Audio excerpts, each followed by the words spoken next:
আসসালামু আলাইকুম। অব্যাহতভাবে মার্কিন যুক্তরাষ্ট্রের হুমকি ধামকি হুঁশিয়ারি সত্ত্বেও ইরানের মানুষের বা ইরানের শাসকদের মনোবলে বিন্দু মাত্র চির ধরেনি। তার বহিঃপ্রকাশ ঘটেছে জাতির উদ্দেশ্যে দেওয়া ভাষণ, যেটি দিয়েছেন খামেনি, আয়াতুল্লাহ খামেনি। তিনি জাতির উদ্দেশ্যে ভাষণে বলেছেন, আত্মসমর্পণ করবে না ইরান, চাপিয়ে দেয়া যুদ্ধ বা শান্তি মানবে না। দর্শক, ডোনাল্ড ট্রাম্প নিঃশর্ত আত্মসমর্পণ করতে বলেছিলেন, তার জবাব দিয়েছেন খামেনি। বলছেন আত্মসমর্পণ করবে না ইরান। ইরানের সর্বোচ্চ ধর্মীয় নেতা আয়াতুল্লাহ আলী খামেনি বলেছেন, জোর করে চাপিয়ে দেওয়া যুদ্ধের বিরুদ্ধে দৃঢ় অবস্থান নেবে ইরান। দেশটি দৃঢ় থাকবে জোর করে চাপিয়ে দেওয়া শান্তির বিরুদ্ধেও। তিনি আরো বলেন, ইরান কারো কাছে আত্মসমর্পণ করবে না।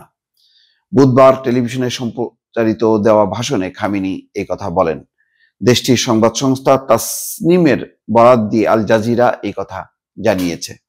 খামেনি যুক্তরাষ্ট্রের প্রেসিডেন্ট ডোনাল্ড ট্রাম্পের বক্তব্যের কথাও উল্লেখ করে বলেন, যারা ইরান ও এর ইতিহাস জানে তারা জানে ইরানিরা হুমকির ভাষার প্রতি ভালো সাড়া দেয় না, অর্থাৎ হুমকিকে তোয়াক্কা করে না।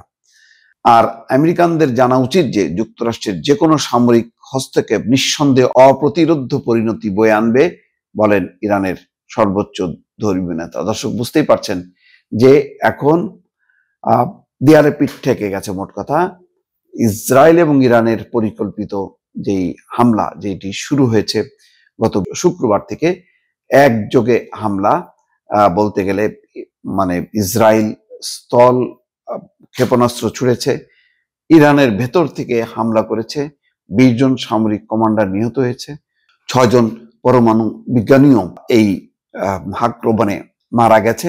তা সত্ত্বেও কিন্তু খুব দ্রুত সময়ের মধ্যে ইরান ঘুরে দাঁড়িয়েছে এবং জবাব দিয়েছে। হয়তো এখানেই হিসাব নিকাশ ভুল ছিল, যে তারা ভেবেছিল যে সম্ভবত দাঁড়াতে পারবে না, কুলাতে পারবে না।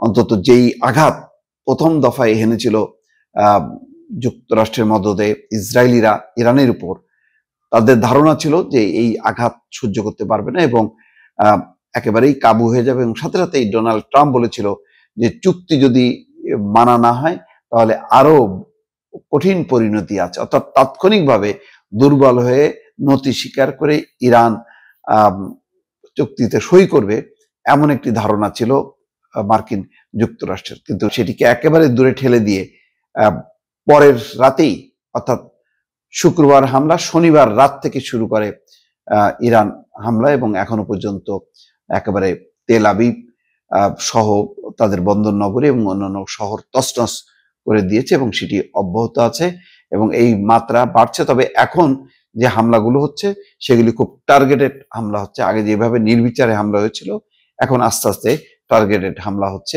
ইরানও করছে।